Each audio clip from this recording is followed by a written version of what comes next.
Hello. Today we are going to be reading A Camping Spree with Mr. Magee by Chris Van Dusen.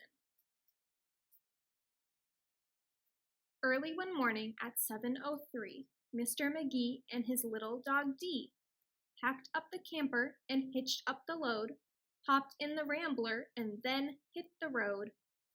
They drove to the mountains, far from the sea, for 2 nights of camping, or possibly 3.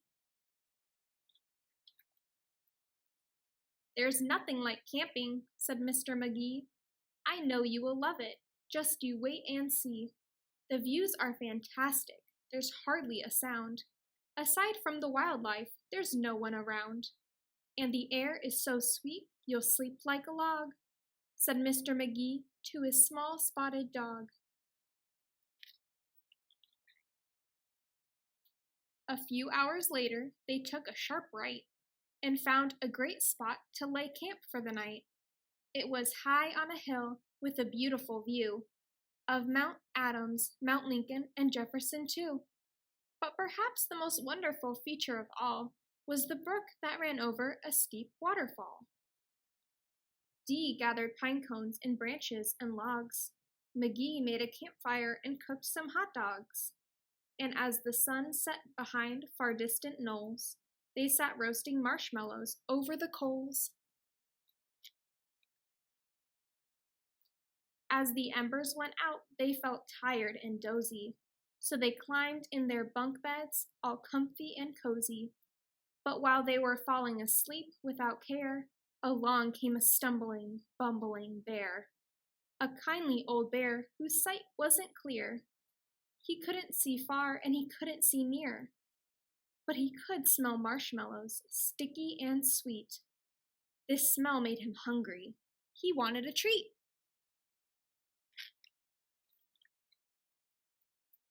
He sniffed out the place where the marshmallows lay, but the car and the camper were in the bear's way. Yet that didn't stop the sneaky old snitch. He simply tried squeezing right under the hitch. And as he was shimmying into the gap, he pushed up the hitch, which let go with a snap.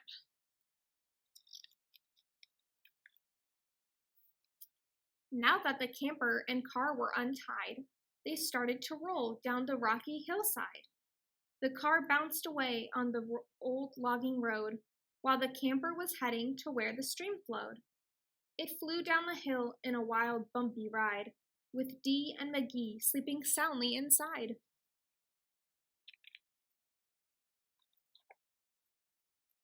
They were snoring and snoozing, enjoying a dream, when splash went the camper right into the stream.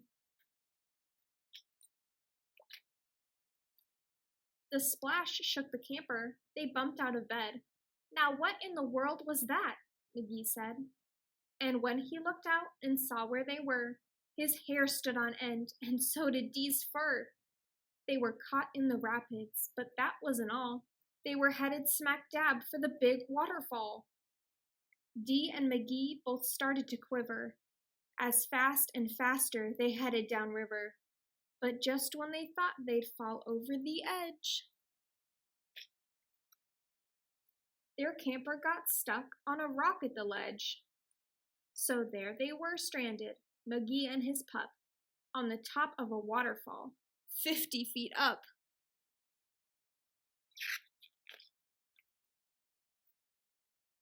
Meanwhile, that nearsighted bear from before was searching for one little marshmallow more, when lo and behold, as if out of a dream, he spied something sweet floating over the stream. But what the bear thought was a marshmallow treat was really the hitch and not something to eat.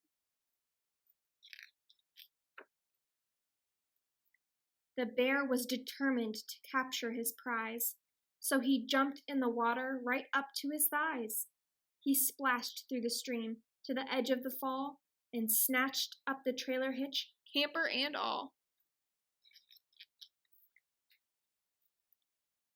Dee felt a tug. Magee heard a knock as the bear pulled the camper right off of the rock.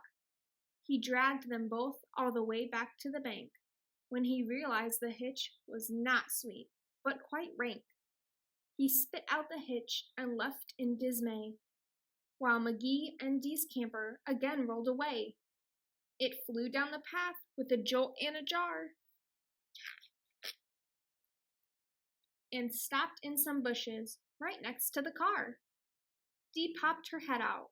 Magee looked out too. Had they really stopped rolling? Could it be true? At last things were quiet and peaceful and still. They hooked up the hitch and drove off down the hill. And on the way home, Magee said to Dee, "That trip wasn't quite like I thought it would be." So when they got home, with the sky turning red, they decided to camp in the backyard instead. The end.